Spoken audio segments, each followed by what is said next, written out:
Oke, halo Sobat Sehat, jumpa lagi dengan saya Dr. Sung. Dan di video kali ini saya akan kembali membahas seputar diet dan penurunan berat badan. Jadi video saya yang mengenai penurunan berat badan dari 100 kilo menuju 50 kilo saat ini menjadi video terbanyak view-nya ya sampai hari ini, sudah jutaan view. Kali ini saya akan memberikan tips sederhana bagaimana cara menurunkan berat badan. Tips sederhana ada 7 dan kita mulai setelah yang satu ini.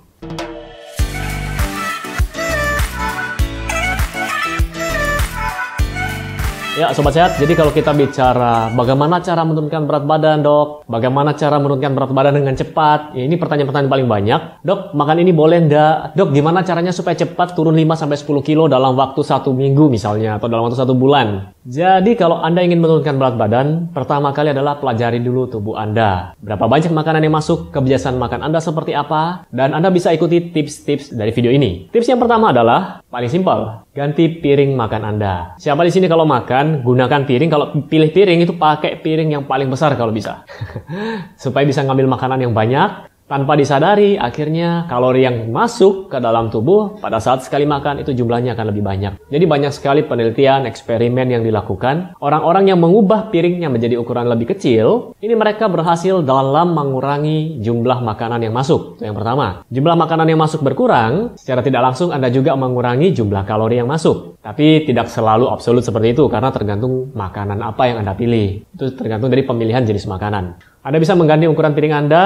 Kalau ke pesta bagaimana, Dok? Ya, di pesta kan ada piring yang besar, ada piring buah yang kecil. Ya, silakan pilih yang kecil. Kemudian yang kedua, eat slowly. Jadi makanlah secara perlahan. Karena gini, pada saat kita makan dengan cepat, kemudian kita tambah lagi, itu akan berbeda ketika kita makan dengan pelan-pelan. Akan lebih cepat kenyang kalau kita makan dengan perlahan. Nah, biasanya orang Indonesia dibandingkan dengan orang di luar, itu jumlah mengunyahnya jauh lebih sedikit. Ayo coba Anda hitung. Kita semua kalau makan ini kan yang bekerja adalah subconscious mind, alam bawah sadar kita. Kita kebiasaan makan paling 3-4 kali ngunyah, maksimal mungkin 5, sudah ada telan. Coba perhatikan baik-baik pada saat Anda ngunyah makanan. Anda mungkin, ya saya tidak suruh sampai 32 kali lah. Mungkin kelamaan Anda juga jadi tidak enak pada saat makan. 2 kali lipat lebih lama, atau 3 kali. Misalnya sampai 10 kali kunyah, atau 15 kali kunyah. Atau cara kedua, untuk eat slowly adalah, Anda bisa potong makanan Anda kecil-kecil. Misal mengkonsumsi apel, atau mengkonsumsi kue, atau apapun. Ya mungkin saya sudah tahu nih,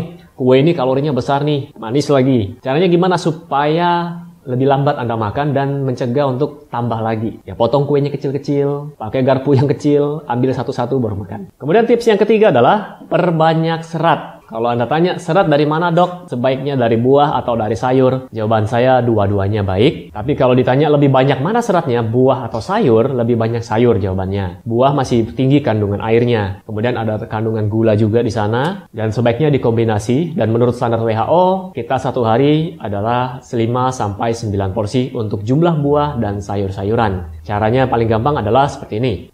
Untuk anak-anak 5 porsi, dewasa 7-9 porsi. Ya kalau Anda pria besar badannya ya silakan sampai 9 porsi. 9 porsi ini dibagi lagi. Jumlah buahnya 4 porsi, jumlah sayurnya 5 porsi. Nah, kurang lebih seperti itu. Tapi bukan untuk sekali makan ya, untuk satu hari. Kemudian tips yang keempat adalah Anda harus makan cukup protein. Banyak yang bilang, Dok, kelebihan protein tidak baik buat ginjal, kelebihan protein nanti jerawatan, punggung banyak jerawat dan sebagainya. Jadi gini, yang saya sarankan kepada Anda semua adalah cukup protein, bukan kebanyakan protein. Sekali lagi, jadi banyak yang nanya seperti itu ketika bahas protein. Dok, nanti kebanyakan protein gimana, Dok? Yang suruh Anda kebanyakan siapa? Dikatakan cukup jika, nah ini muncul lagi pertanyaan, bagaimana dosisnya? Caranya seperti ini. Rata-rata orang membutuhkan protein sekitar 1-2 gram per kilogram berat badan dalam kondisi normal. Biasanya paling mudah adalah kalikan berat badan Anda dengan 1 gram protein. Contoh, berat badan saya misalnya 70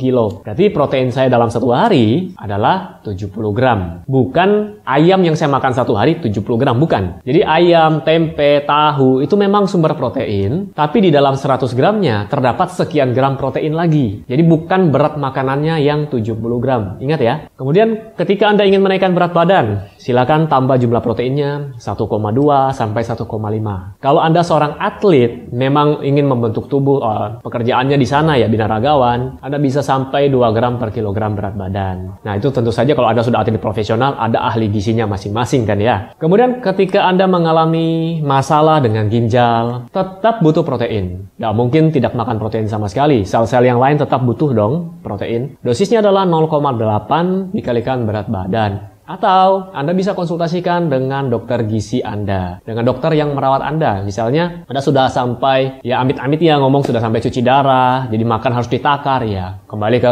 dokter gizi atau dokter yang merawat Anda. Kemudian yang kelima, pilihlah karbohidrat kompleks. Jangan Anda hanya mengkonsumsi sirup, kemudian makanan manis-manis, makanan olahan, udah tepung-tepungan, itu dihindari. Pilihlah karbohidrat kompleks, ya sayur termasuk tadi salah satunya. Bisa ganti ubi, kemudian jagung, ganti dengan kentang, silahkan. Karbohidrat kompleks lebih tinggi serat dan kaya akan vitamin dan mineral. Lalu ganti cara mengolah makanan. Ini tips yang keenam. Cara mengolah makanan biasanya Anda suka digoreng, terutama di Asia ya, Asia Tenggara. Kalau tidak digoreng tidak enak. Jadi saran saya diganti, jangan digoreng. Anda bisa pilih dengan cara dikukus, direbus, atau dibakar, dipanggang ya, rendah minyak, rendah lemak. Dan yang terakhir adalah, tips yang terakhir, konsumsilah makanan yang mengandung prebiotik dan probiotik. Ya, jadi usus kita, untuk memperbaiki metabolisme, perbaikilah usus kita. Mulai dari serat tadi, kemudian air yang cukup, kemudian ada prebiotik dan probiotik. Gunanya untuk, jadi yang pertama, di usus kita ini dibuat juga berbagai jenis vitamin, ya, vitamin B salah satunya, dengan bantuan bakteri yang baik. Nah, itu tadi gunanya untuk prebiotik dan probiotik tadi. Oke, ini adalah 7 tips singkat yang bisa saya berikan buat Anda semua, dan saya yakin Anda semua masih banyak pertanyaan seputar diet untuk menurunkan berat badan,